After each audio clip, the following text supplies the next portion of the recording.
We are on a mission to cure loneliness by teaching people to make music that makes people happy in public, in the real world. But if we're gonna get you playing tunes while you're out and about, we're gonna need some tunes to play. So here's my list of top 5 musical styles for playing for strangers in public, because they're easy to play and everyone likes them. The 2 easiest ways for your music to be interesting to people might seem like a contradiction because they're opposites, but it's not a contradiction. It's more like what philosopher Nassim Taleb calls a barbell. You want to play music that is as familiar and relatable to the audience as possible, or you want to play music that is as new and novel to the audience as possible. If the music isn't new and different enough to be intriguing, and it also isn't well known enough to be beloved, it's probably still better to have the music than not have it, but it's optimal to live at one of these 2 extremes, or preferably to live on both. So on being very familiar, you're playing a song and someone listening hears it and they think, that's my song. It's best for deep engagement and bonding with the audience. It cuts to the heart. It's riskier because you don't want to butcher a song that someone loves. It's nice because picking the right song can really make it for the listener, but your delivery can break it. On being very novel or even foreign, it's best for broad appeal. It casts a wide net. Nobody hates strange new music. It's nice, it's fun, it's interesting, and it's safe because new music can't be controversial. Nobody knows what it's supposed to be. So if you mess it up, they won't know the difference. But without the familiarity, the only element of your music that can really touch people on a deep level is your musicianship and expression. The song can't really make it for the listener. Only your performance can make it. But on the upside, nothing can really break it. At worst, it's always going to be quite nice to hear. So what styles? Number 1. Folk music, AKA pop music. Play what they like. We're talking about cover songs. Around town, my go-tos are gonna be Tom Petty songs. I know some other oldies, like a little bit of Jimmy Buffett, some Buffalo Springfield, 90s music like Collective Soul songs or Nirvana or anything that people already knew. They loved it. They heard it on the radio either way back then or even now, and you play it for them and it makes them happy. And why does it work? Because people know the songs. There's songbooks you can find on Amazon that would be a great place to start rather than just going from one song to the other, learning online. You just buy a book and learn them all, and that way they're all there. You could even bring the book with you when you're around and say, hey, you like any of these songs in this book? I can play them for you. I'll try to find one and put a link in the description. I had a really good one, but I gave it away a long time ago. Number 2, originals. This isn't exactly a style of music, but originals really work. People really respect original music. Even if they don't love the song, they're gonna love that you made it. Nothing is more authentic than performing your own work. 3, my favorite, fiddle tunes. You're thinking, fiddle, what, like a violin? No. I'm talking about Appalachian music, or also old world music that's considered old time.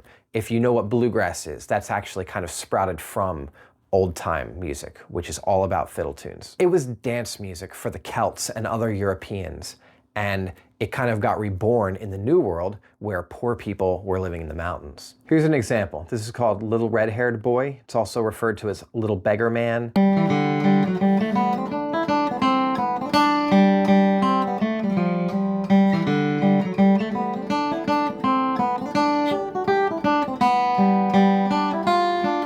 People really love that stuff. They're peppy, they're lighthearted, there are thousands of them, and they're easy to play and memorize. Any simple tune-based instrumental music would work. Most old cultures have a version of this, and a lot of new cultures have them as well. I like to learn them from tune books. I'll leave a link below. The 4th kind of music on my list is seasonal music. Want me to prove to you right now why seasonal music is so effective? Do you know what shamrock shakes are? Once a year, around St. Patrick's Day, McDonald's rolls out these shakes. They call them shamrock shakes. They're green. They're not good for you. Everyone flips out over them. Why? Because they had to wait a year.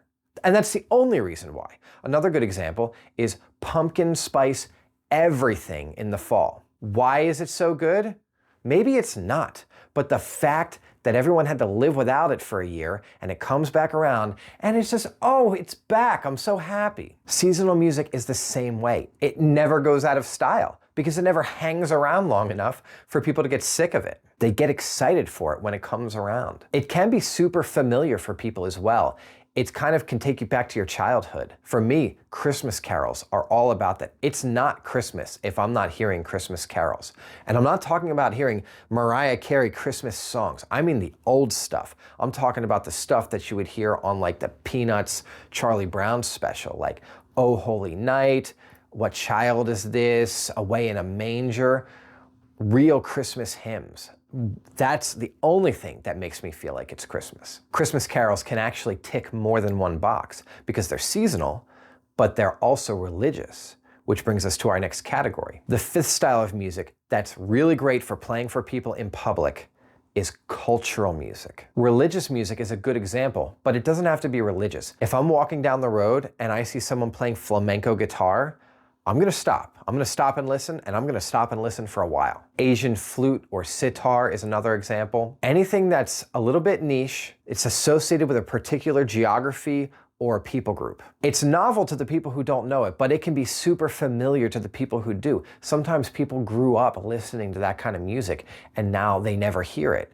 And then when they do, it's a real good connection to make with people. That's why it works so well. It either cuts to the heart for the people who were raised on it, or it's completely foreign to the people who haven't heard it before, and it's got that novelty thing. It's a great way to serve people, is to play the music that they love, that they don't hear anymore, especially if it connects with their childhood or their upbringing or their heritage. On the novelty side, it's really great to serve people by playing music they haven't heard before, by exposing them to a cultural heritage that they don't really know about otherwise, or that they might be interested in. They know about it, but they haven't heard it firsthand. Now, if you're gonna do this, if it's not your cultural music, if it's someone else's culture, just make sure you try to do it well. Don't botch it, and be respectful of it. Make sure you're doing it not as a parody of it, that you're actually doing it because you love it and because you respect it. And there's a lot of music out there to find. There are some rich cultural traditions that have produced music that should not be forgotten. So a little aside about novelty.